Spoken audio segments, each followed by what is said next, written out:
Hey, what's up? Welcome to this edition of the Bourbon Rookie. And boy, don't I look better? A lot better like this. I look about 30 years younger and a little bit more of a cartoon character. But I'm digging it. Maybe it should be my new intro from now on. Hello and welcome to this edition of the Bourbon Rookie. I just got back from the gym, and it's about minus. The real feel outside is minus 15, and I got like 60-mile-an-hour winds outside. So when it's this cold, basically you want to come home, and especially after a workout, you want to have like a good sip of a good whiskey. Am I right? So today we're going to be doing this Woodinville. We're going to be doing Woodinville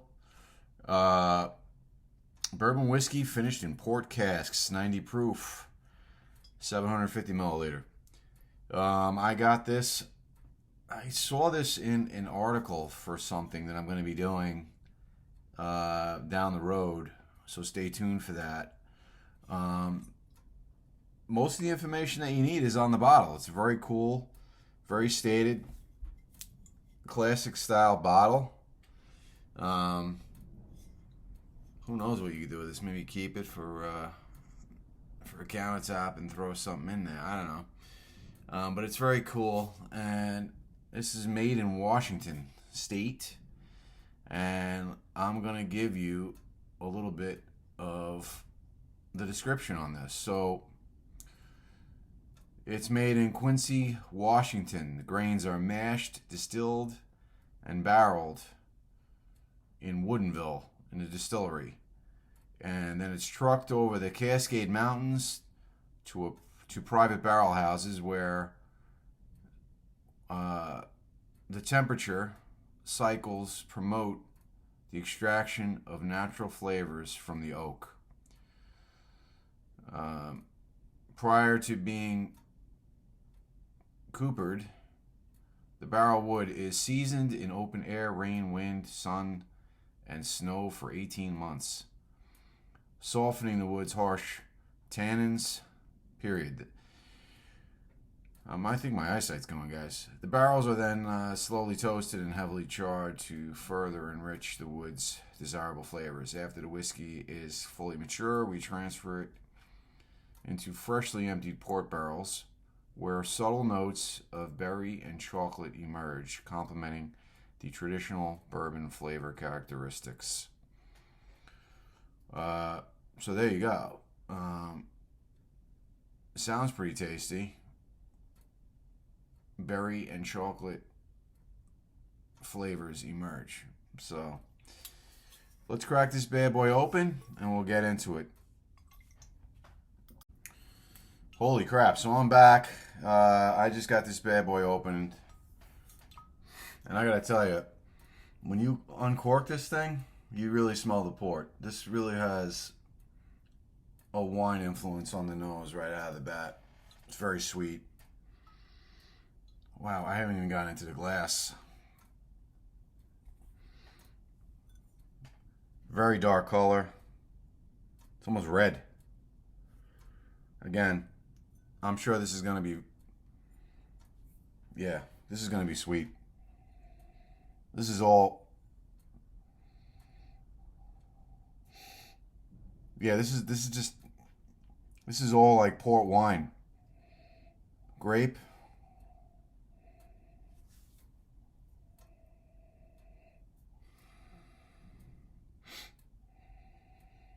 Wow, I'm really getting it up in the sinuses when I close the nostril. Both together, I'm not getting as much. I'm not, guys, I'm not smelling a lot of whiskey in this. I'm smelling a lot of that sweet port. So I don't have a lot of experience with finished. I think this is probably going to be my first taste of a finished product. I wish I could give you more. There's not really a lot coming into the sinuses. It's just all sweet. There's not really much more to say about that.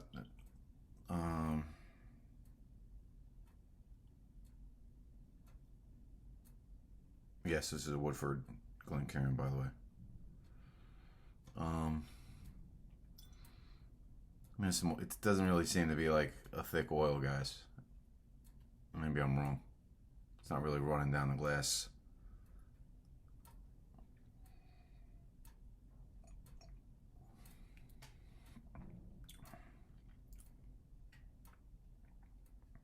Wow.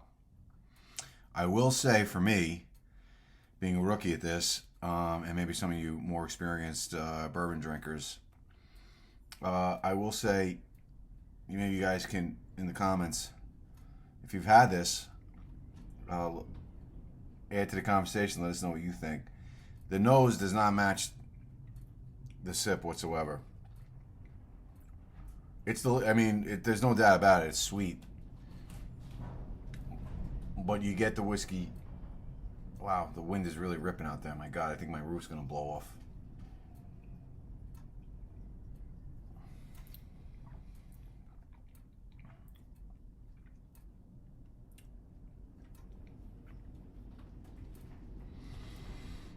I'm not getting a lot of on the tip of my tongue. I'm not really getting a lot on the tip. I'm getting it more on the back part of the tongue as it goes down the throat into the, is this the esophagus, I guess, into the throat. I'm not really getting a lot of heat coming down. This is more, to me, this is a fantastic dessert whiskey, if there is such a thing as an aperitif even.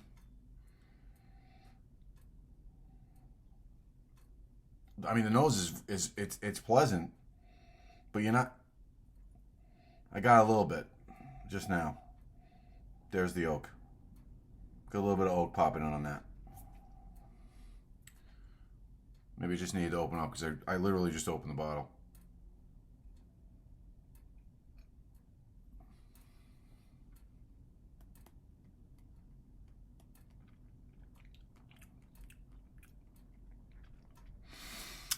So in order to get this on the palate, I watched Fred Minnick, to his credit, talk about a distiller that he knew. They used to do the chew method of tasting, where he would just really chew and swirl that bourbon up into the front part of his palate. When I did that, I got more of a chocolate note, which is very pleasant. Almost like a dark chocolate. Trying to think what I could equate it to. It's like one of those chocolate candies, like a dark chocolate candy that has like the fruit flavor inside of it. I don't remember the name of it, but it's really quite good.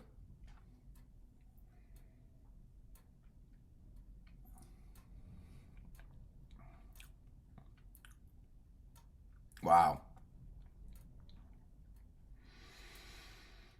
This is really starting to open up. And especially that I did that little rolling on the front of the tongue, that chewing method. You got to get this on the tip of the tongue. You got to really soak your tongue with this, because then it just becomes that much more pleasant.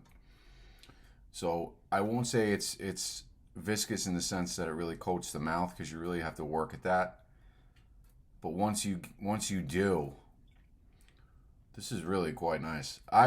Me personally, I would probably drink this after a meal, after like a nice steak dinner, or even after a dessert, and really just take my time with it and sip it. It's delicious, very, very good. It's not. It's like it's not overly complex. You have to kind of work, and you got to pay attention to it. Having said that, I'm really glad I bought it. I'm going to enjoy this. And keep your eyes open on my future videos, because I have something in mind for this coming up very, very soon. So with that, guys, I would say to you that I paid $55 for this. I don't know if it's cheaper where you live in New York. You know, I mean, it's a highly rack. I would totally buy it. I would probably even buy this, having tasted it, at a little bit of a higher price point. But I try. Listen, if you're like me and not a wealthy guy, you don't see a lot of bourbons behind there. I have bourbons in the kitchen. I'm kind of taking this slowly as I go along. We're not wealthy people, so I try to keep my things down to $100 or less. At any rate, definitely pick this up, give it a shot. Not something I would pair with a cigar. Definitely want to enjoy this after a meal, though. With that, thanks for watching. There's really not much more to say about this. And have a good night, guys, and stay tuned. Like I said, I got something in mind for this coming up real soon. Thanks a lot, guys. Have a good one.